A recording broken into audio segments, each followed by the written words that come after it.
Welcome to this demonstration video on the New South Wales Online Registry.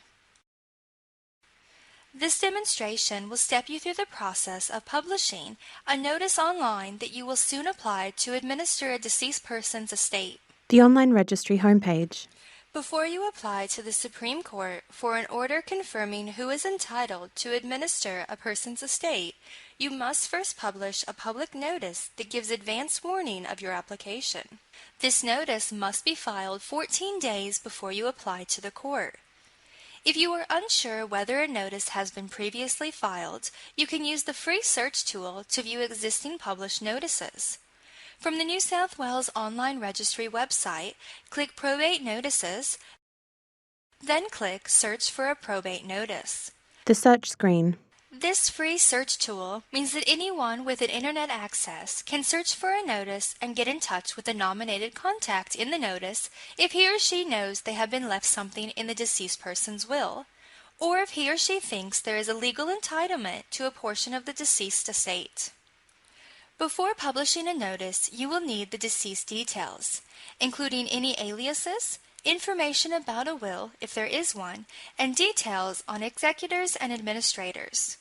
If this information is not provided at the time the notice is published, you may incur a fee for any changes that need to be made. To publish a probate notice, you must be logged in to your online registry account. If you do not have an account, please register before proceeding. The example user logs in with a username and password. Once you are logged in, click Probate Notices. Then click the Publish Probate Notice button. The form displays. Complete the questions in the Type of Notice section. Your answers to these questions ultimately determine the wording of the notice that is automatically generated and published online. The first two questions are answered by default. If the deceased did not leave assets in New South Wales, you will not be able to continue.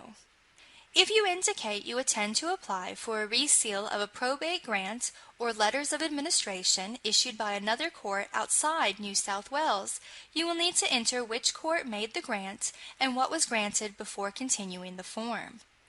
If the original court is outside Australia, the Supreme Court of New South Wales can only apply its seal to other jurisdictions, in which the Queen of England is also the head of state. If you leave the first two fields as the default selection, you will need to indicate whether or not the deceased left a will. Yes is selected. And if they did leave a will, you will need to answer if at least one of the executors under the will intends to apply for probate. The user clicks Yes. Click the Next button to continue.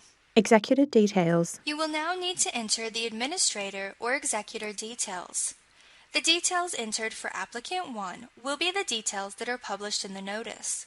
The notice will direct any potential creditors to contact the person you nominate as applicant 1. Enter the details carefully, as any mistakes, including typos, in the published notice will need to be corrected, which could cause delays and may incur a fee. The user enters the name Jane Jones, an email address, a street number of 55 George, selects a street type from a drop-down list, enters a postcode of 2000 and selects Sydney from a drop-down list. You can click the Add Another Applicant button to add multiple applicants.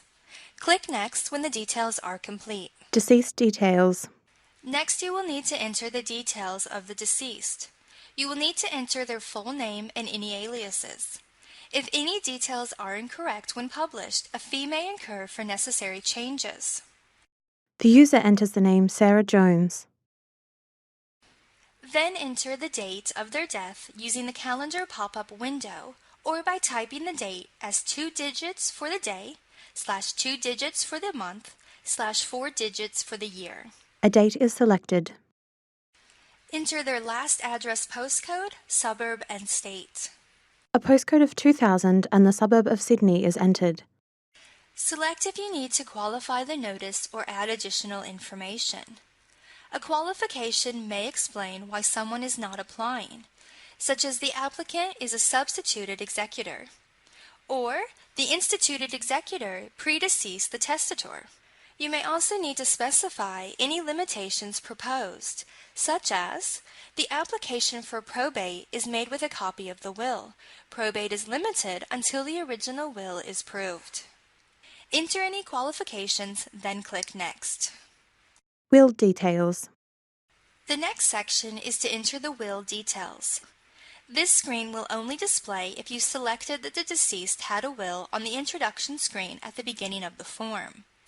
Enter the date of will using the calendar pop-up window or by typing the date as 2 digits for the day, /2 digits for the month, /4 digits for the year.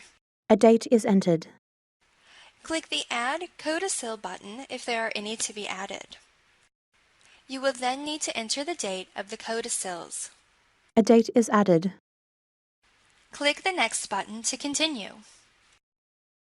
The contact details screen will display. If you are an unrepresented litigant, the details displayed are based on the details entered for applicant 1. If changes are needed, you can return to the applicant details section. For other user types, such as a solicitor or delegate, the details will be populated based on the details of the logged-in user. You will not be able to update the user's name, but you can update the contact address if needed. If you are completing the form as a solicitor or on behalf of a solicitor, you can either confirm or update the contact details to be published. If you are completing the online form as an unrepresented litigant, you can copy the address details you previously entered for applicant 1 and publish these in the notice using the drop-down menu. If you want to use a different address, you can enter the details in the fields provided. The user selects applicant 1 from the drop-down list and clicks Copy. If you copy the details, you may need to select the suburb. Sydney is selected from the drop-down list. Click the Next button to continue. The form's awaiting payment screen is displayed. Once you have completed the online form, it is recommended that you preview the form before you click Submit. You will not be able to edit the notice after you pay for and publish it. The preview icon. Review the notice carefully and make any changes necessary before publishing, as corrections may incur a fee. If you notice an error in the previewed notice, you can close the preview and make any changes to the form by clicking the Edit icon. Once the form is complete, you will need to pay the fee displayed in order to publish your notice. Thank you for taking the time to view this demonstration. We hope that it has helped guide you through this online form.